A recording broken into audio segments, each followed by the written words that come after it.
Hello दोस्तों, आइए आज हम लोग सीखते हैं चैप्टर 1 जो कि मैथ का है, नंबर सिस्टम। इसमें से एग्जाम ओरिएंटेड कितने मार्क्स के क्वेश्चन पूछे जाते हैं ये देखेंगे, फिर क्या इंपॉर्टेंट क्वेश्चन हो सकते हैं ये देखेंगे। तो चलिए सीखते हैं कुछ चीज़ें। देखिए, अगर आप क्लास 10th में हैं और नंबर सिस्टम की बात करें, नंबर सिस्टम की अगर बात करते हैं तो नंबर सिस्टम में से ऐसे दिया हुआ है कि 6 मार्क्स का क्वेश्चन पूछा जाएगा। लेकिन एग्जाम में आए कितने मार्क्स के क्वेश्चन है अभी तक? 3 मार्क्स के। 2024 में भी 3 मार्क्स, 2023 में भी 3 ही मार्क्स का क्वेश्चन आया है। अगर देखिए ऐसे देखें तो 3 मार्क्स के लिए हमको क्या पढ़ना होगा, क्या पढ़े कि हमको 3 मार्क्स मिल जाए। इससे ज़्यादा पढ़ना है तो आप नॉलेज लीजिएगा, लेकिन मार्क्स तो आपको इतने ही आएंगे। तो हम अभी केवल और केवल एग्जाम रिलेटेड ही देखेंगे कि एग्जाम में क्या आ रहा है और कैसे आपको डील करना है ताकि इस चैप्टर से अच्छे मार्क्स आ सके। इसमें ज़्यादा कुछ तो है नहीं, इसमें देखिए क्या पूछा जाता है और किस साल क्या पूछा गया है, कैसे पूछा गया है। सिलेबस, अगर सिलेबस की बात करेंगे तो सिलेबस में फंडामेंटल पढ़ना, फंडामेंटल एरिथमेटिक थ्योरम, यहीं से चैप्टर स्टार्ट है। इस थ्योरम में क्या है? इस थ्योरम में आपको पढ़ना है प्राइम नंबर पढ़िएगा। अब इस प्राइम नंबर का करिएगा क्या पढ़ के? इस प्राइम नंबर से आपको निकालना होगा इस मेथड से HCF, और बहुत खुश होगा तो इससे LCM पूछ सकता है। इससे LCM और HCF निकाल सकते हैं हम लोग प्राइम फैक्टराइजेशन से, क्योंकि ये सब क्लास 6 में भी पढ़े हैं, क्लास 7 में भी पढ़े हैं। तो प्राइम फैक्टराइजेशन का यूज करके हम लोग यहाँ पे क्या करेंगे, HCF और LCM निकालेंगे। चलिए, तो प्राइम फैक्टराइजेशन से अगर HCF और LCM पूछा जाता है तो हम लोगों ने क्लास 6 में भी पढ़ा, क्या क्लास 10th में भी यही आएगा? नहीं, थोड़ा स्टैंडर्ड रहेगा, बहुत आसान भी नहीं रहेगा और बहुत हार्ड भी नहीं रहेगा। चलिए देखते हैं हम लोग प्राइम नंबर होता क्या है एक्चुअली में। What is prime number? ऐसा नंबर जिसका 2 डिफरेंट फैक्टर्स हो, एक और एक इटसेल्फ। ऐसा नंबर जो या तो एक से डिवाइड हो रहा हो या फिर वो खुद से अपने नंबर से ही डिवाइड हो रहा होता है, वो है प्राइम नंबर। अगर इसी के भाई की अगर बात करें, इसका एक भाई भी है कंपोजिट नंबर, ये भी आपको पढ़ना है। कंपोजिट नंबर ये क्या नंबर होता है? ऐसा नंबर जिसमें मोर देन 2 फैक्टर्स आए, ऐसा नंबर जिसमें मोर देन 2 फैक्टर्स आए, जैसे 4 से। देखिए ये 1 से भी डिवाइड हो रहा है, 2 से भी डिवाइड हो रहा है और 4 से भी डिवाइड हो रहा है। तो ऐसा नंबर जिसका मोर देन 2 फैक्टर्स आता है। अब बात करते हैं कि HCF इसका कैसे निकाल सकते हैं हम लोग। अगर कोई 2 नंबर दिया हो तो HCF कैसे निकाल सकते हैं, प्राइम फैक्टराइजेशन करके सीखते हैं। देखिए प्राइम फैक्टराइजेशन आपको करने आता होगा, आपने क्लास 6 में भी सीखा होगा। नहीं सीखे हैं, भूल गए हैं, तो आइए सीखते हैं हम लोग। अगर 18 का अगर प्राइम नंबर निकालना है तो आप LCM ऐसे ले सकते हैं, 2 से लगाइए 9 होगा, 3 से लगाइए 3 3 जा 9, ये प्राइम नंबर बन गया। 2 × 3 × 3। एक और नंबर लेते हैं हम लोग 20 और इसका प्राइम नंबर निकालते हैं, प्राइम फैक्टर्स निकालते हैं। 2 से लगाए 10, फिर 2 से लगाए 5। अब देखिए, अब इसमें नहीं लगा सकते तो हम लिखेंगे ये रहा 18 का प्राइम फैक्टर्स, ये रहा 20 का प्राइम फैक्टर्स। लिख लीजिए 2 × 2 × 5। अगर HCF की बात करिएगा ना, HCF तो जो कॉमन नंबर होता है ना वही HCF होता है। इसका HCF आ गया 2, और कोई कॉमन नंबर यहाँ पे दिखा नहीं।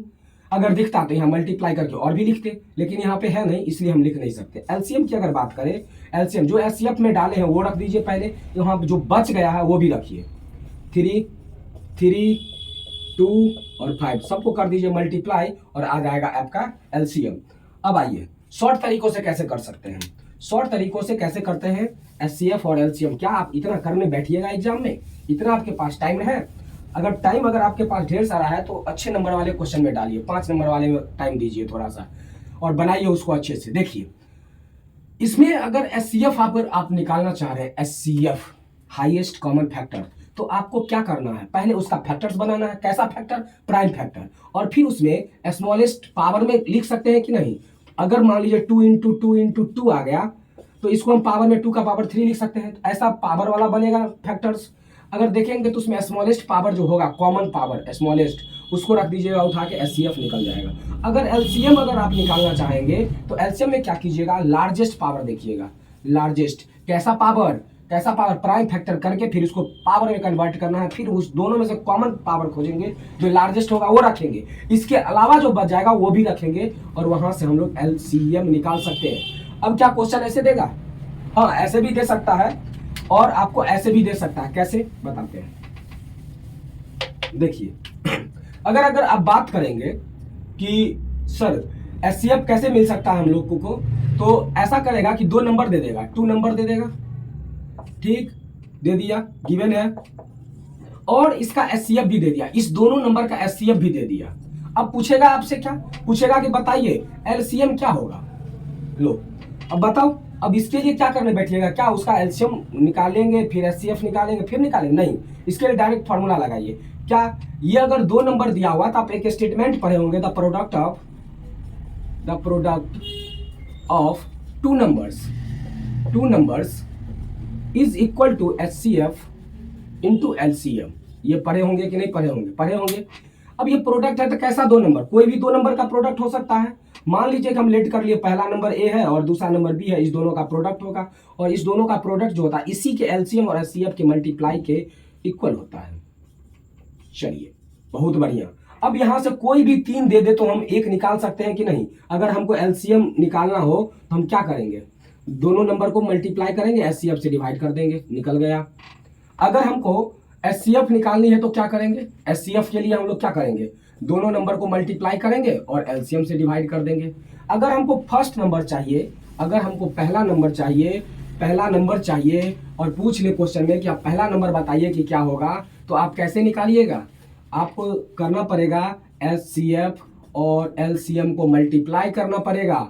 अगर दिया रहेगा और सेकेंड नंबर या फर्स्ट नंबर दिया रहेगा तो जो नंबर दिया रहेगा उससे भाग लगा दीजिएगा। मान लीजिए कि आप फर्स्ट नंबर निकाल रहे हैं तो फर्स्ट नंबर के लिए सेकेंड नंबर से भाग दे रहे होंगे। अगर आप सेकेंड नंबर निकाल रहे हैं तो फिर एचसीएफ कीजिए, एलसीएम दिया, ये दोनों दिया रहता है, और फर्स्ट नंबर से भाग दे दीजिए। हंसते मुस्कुराते हुए इसका आंसर आपके सामने रहेगा और आप फटाक से भर करके निकल जाइएगा। इसमें ज़्यादा टाइम देने की आवश्यकता नहीं है, ये 1 मार्क्स में ही क्वेश्चन पूछे जाते हैं। अब बात करते हैं कि 2 और 3 मार्क्स में कैसे क्वेश्चन आ सकते हैं, 2 या फिर 3 मार्क्स में कैसे क्वेश्चन पूछे जाते हैं। 2 और 3 मार्क्स की अगर बात करेंगे ना तो इसमें थोड़ा सा लेवल चलता है। कैसा? देखिए, कहेगा सो दैट √2 या फिर √3 या फिर √5 या फिर ऐसे कहेगा 5 - 2 √3, ऐसे लिख के देगा, या यहाँ पे कुछ भी नंबर दे सकता है और कहेगा प्रूफ शोध कीजिए कि यह जो है इज एन इरेशनल नंबर है, लीजिए। ये आपको करने के लिए कहेगा और इसके लिए आपको कितने मार्क्स दे रहे होंगे? या तो 2 मार्क्स मिलेगा या फिर 3 मार्क्स देगा। अगर 2 मार्क्स या 3 मार्क्स का है तो बहुत ही इंपॉर्टेंट है, बहुत ही आसान है और इंपॉर्टेंट भी है, इसीलिए आप लोग इसको ध्यान से बनाइएगा। हम एक क्वेश्चन बना के आपको दिखाते हैं कि कैसे ये बनता है और फिर आप करके खुद देखिएगा कि आपको आया कि नहीं आया। देखिए, सबसे पहले क्वेश्चन देखिएगा, लिखा रहेगा सो दैट हम √2 प्रूफ करते हैं कि यह एक इरेशनल नंबर है। क्या है? इरेशनल नंबर है। देखिए कैसे प्रूफ करेंगे। पहले इसको हम लेट करेंगे, let √2 is a rational number मान लिए, इसमें तो कोई दिक्कत नहीं है, मान सकते हैं। अगर रेशनल नंबर है तो क्या इसको हम p/q के रूप में लिख सकते हैं कि नहीं? इसको हम p/q के रूप में लिख सकते हैं कि नहीं? क्यों? क्योंकि रेशनल नंबर वही नंबर होता है जिसको p/q के फॉर्म में लिख सकते हैं, where q does not equal to 0 and p and q both are integer. लिख सकते हैं इसको p/q के रूप में, और हम यहाँ कह देंगे कि सर p और q दोनों का जो दोनों है ना, ये प्राइम नंबर है। कैसा नंबर है? प्राइम नंबर है। अगर प्राइम नंबर है तो क्या इसमें 2 ही डिफरेंट फैक्टर्स होंगे? थोड़ा देर मैंने पहले बताया। अब देखिए, अब ये अगर इसमें एक कॉमन फैक्टर होगा, दूसरा ये नंबर खुद ही होगा, इसके अलावा किसी से डिवाइड नहीं हो रहा होगा। चलिए चेक करते हैं आगे। ऐसे लिख दीजिए। अब स्क्वायरिंग बोथ साइड कीजिए। स्क्वायरिंग बोथ साइड कर लिए। स्क्वायरिंग करने के बाद आपको क्या मिलेगा? 2 इधर से p² अपॉन में q²। अब इसको बाय क्रॉस कीजिए और 2q² और p² निकलेगा। यहां से आप इसको फर्स्ट इक्वेशन मान लीजिए। अब यहां से आप देखिएगा क्या कि सर q² इक्वल टू हम ऐसे भी तो लिख सकते हैं p/2। हाँ लिखिए। अब यहाँ क्या देख रहे हैं कि हम ये कहे थे कि p और q दोनों प्राइम है, यहाँ देखिए 2 से डिवाइड हो रहा है, तो ये तो प्राइम नहीं रहा। अब प्राइम नहीं रहा तो अब क्या करिएगा? तो यहाँ लिखिएगा here p² is divisible by 2, so p is also divisible by 2 कह सकते हैं। इसी तरह से अब इसको दोबारा आप क्या कीजिएगा, एक बार p² को 2 से डिवाइड करा दिए। अब एक बार क्यू स्क्वायर को 2 से डिवाइड करेंगे। देखिए कैसे, इतना आप सीख गए, इतना सीख गए तो अब आगे आइए। अब फिर से अगेन लेट कीजिए। क्या लेट कीजिए? लेट कीजिए p इक्वल टू 2m। ऐसा क्यों? क्योंकि आपको क्या 2 ही ना रूट के अंदर दिखाना है, इसलिए यहाँ पे 2m लिए, एक अनदर वेरिएबल्स लिए। क्यों? क्योंकि हमको q का दिखाना है। अगर ऐसा करेंगे फिर से स्क्वायरिंग बोथ साइड करेंगे तो p square equal to 2m नहीं, ये 2 का स्क्वायर नहीं होगा, 2 का भी स्क्वायर होगा 4m स्क्वायर। अब p स्क्वायर की जगह पे क्या लिखेंगे? 2q स्क्वायर, क्योंकि p square equal to 2q square था इक्वेशन नंबर फर्स्ट से। अब यहाँ देखिए 4m स्क्वायर हुआ, ठीक। अब इसको और इसको बराबर है, जब दोनों इक्वल है तो इसके जगह पे ये आ सकता है और इसके जगह पर ये जा सकता है। चेंज कीजिए, कर दिए, लीजिए। अब यहाँ पे लिख सकते हैं 4m square equal to 2q square, लिख सकते हैं कि नहीं? m square equal to 2q square बट्टे 4, कट कीजिए, 2 से कट गया। अब देखिए q स्क्वायर अपॉन में 2, यहाँ पे क्या हो रहा है? q square is divisible by 2, q is also divisible by 2। ये सब लिखना है, ये सब लिखना है। और लिखने के बाद देखिए हुआ क्या कि हम जो लेट किए थे कि p और q दोनों प्राइम नंबर है, लेकिन प्राइम तो आया नहीं, तो हम कहेंगे क्या कि our assumption is wrong, p and q both are prime but here p and q both are integers. हमको आया है, इंटीजर्स भी कह सकते हैं या कंपोजिट भी कह देंगे, क्योंकि ये तो 2 से डिवाइड हो रहा है, इसका तो 3 फैक्टर हो जाएगा। हमने उल्टा लेट किया इसलिए हमारे पास भी उल्टा ही आया, हमने अपोजिट लेट किया इसलिए अपोजिट आया, क्योंकि ये तो कह रहा था सिद्ध करने के लिए, इसलिए हमने सिद्ध करने के लिए, साबित करने के लिए, दिखाने के लिए हमने इसको अपोजिट करके लेट किया। तो जैसा लेट किया वैसा ही हमको मिल रहा था। अगर ये प्राइम नंबर अगर है तो इसमें एक और इट सेल्फ के अलावा कोई दूसरा नहीं होना चाहिए, लेकिन हमने इसको प्राइम यहाँ तो कहा कि p और q प्राइम है, लेकिन जब कर रहे हैं तो क्या आ रहा है? कंपोजिट आ रहा है। तो हम कह देंगे कि हमारा जो एजम्पशन था वो गलत हो गया। ये जो है ये क्या है? यह एक इरेशनल नंबर है। इस तरह से हम कह के और अपने क्वेश्चन का आंसर को विराम देंगे और इसके लिए हमको 2 या 3 मार्क्स मिल जाएगा। अगर आप 2 और 3 मार्क्स मिल गया आपको तो आप आगे आइए। और क्या पूछ सकता है? अब एक बात और बोले थे कि ये भी पूछ सकता है ऐसे, ये भी साबित कीजिए कि यह भी क्या है? एक इरेशनल नंबर है, जिसमें लिखा रहेगा वेयर √3 इज एन इरेशनल। ये कह रहा है कि इरेशनल प्रूफ कीजिए, लेकिन ये कह रहा है, दिया रहेगा क्वेश्चन में कि √3 जहां पे क्या है? इरेशनल है। अब इसको बेस बनाइए और आगे को प्रूफ कीजिए। जैसे इसको भी वैसे ही लेट करना है, सब कुछ वैसे ही करना है, p अपॉन q भी करना है, लिखना भी है p और q दोनों प्राइम है। लेकिन आगे देखिए कैसे कीजिएगा। 2√3 equal to p upon q लिखेंगे। इस 5 को उधर ले जाइए तो यहाँ बचेगा -2√3। यहाँ पे देखिए p बाई q -5, क्यों? ये 5 उधर जाएगा तो माइनस का हो जाएगा, माइनस इधर है, इसको हटा के उधर कीजिए। √3 इक्वल टू, जब इधर माइनस से भी मल्टीप्लाई कर दीजिएगा तो ये प्लस का 5 हो जाएगा और माइनस p बट्टे q हो जाएगा। अब 2 इधर है, इसको हटा के उधर कीजिए, डिवाइड होने चला जाएगा। पहले इसको सॉल्व कर लीजिए। 5q minus p upon q, 2 इधर डिवाइड में, इधर आ जाएगा, मल्टीप्लाई हो जाएगा। ये तो पहले से क्वेश्चन कह रहा है कि ये रेशनल नंबर है। अगर ये इरेशनल नंबर है तो यह इरेशनल नंबर रेशनल नंबर के कैसे इक्वल आ सकता है? ये तो गलत बात है, ये नहीं हो सकता ऐसा। इसीलिए हम लिखेंगे कि √3 इज एन इरेशनल। क्वेश्चन में दे रखा है और ये जो है रेशनल है। अब प्रॉपर्टीज के अकॉर्डिंग ऐसा कभी नहीं हुआ है कि इरेशनल नंबर कोई रेशनल नंबर के इक्वल आए, इसलिए यह जो पूरे नंबर होगा वो नंबर कैसा होगा? इरेशनल नंबर होगा। आप ऐसे भी बना सकते हैं। तो चलिए कुछ और क्वेश्चन देखते हैं हम लोग। अगर कुछ और क्वेश्चन की बात करेंगे जो हमारे एग्जाम पॉइंट ऑफ व्यू से बहुत ही इंपॉर्टेंट हो सकता है, वो क्या हो सकता है? एग्जाम पॉइंट ऑफ व्यू से क्या और आ सकता है? एक क्वेश्चन आप एनसीईआरटी का देखे होंगे, जैसे 6 टू द पावर n, और कह रहा है कि बताइए इसका कोई इंड का डिजिट क्या कोई 0 है? अब इसको बताना है कि क्या कोई इंड का डिजिट 0 है। अब ये थोड़ा सा सोचिए, अगर कोई डिजिट लास्ट में इंड में 0 आ रहा है तो आप डिजिबिलिटी रूल के अकॉर्डिंग जिस नंबर के लास्ट में 0 आ रहा है वो 10 से डिवाइड होता है, ठीक? 10 से डिवाइड होगा। अगर ये 10 से डिवाइड है तो इसका फैक्टर से भी डिवाइड हो रहा होगा, तो 2 और 5 इसका फैक्टर है तो 2 और 5 से भी डिवाइड होगा। अब बताइए 6 में कहीं कोई 2 और 5 का फैक्टर है? 2 तो है, इसमें हम कह सकते हैं 2 और 3 है, लेकिन क्या 5 है इसके अंदर जो ये डिवाइड करेगा? नहीं है, इसलिए इसका कोई भी ऐसा डिजिट जो लास्ट में 0 आएगा आएगा ही नहीं।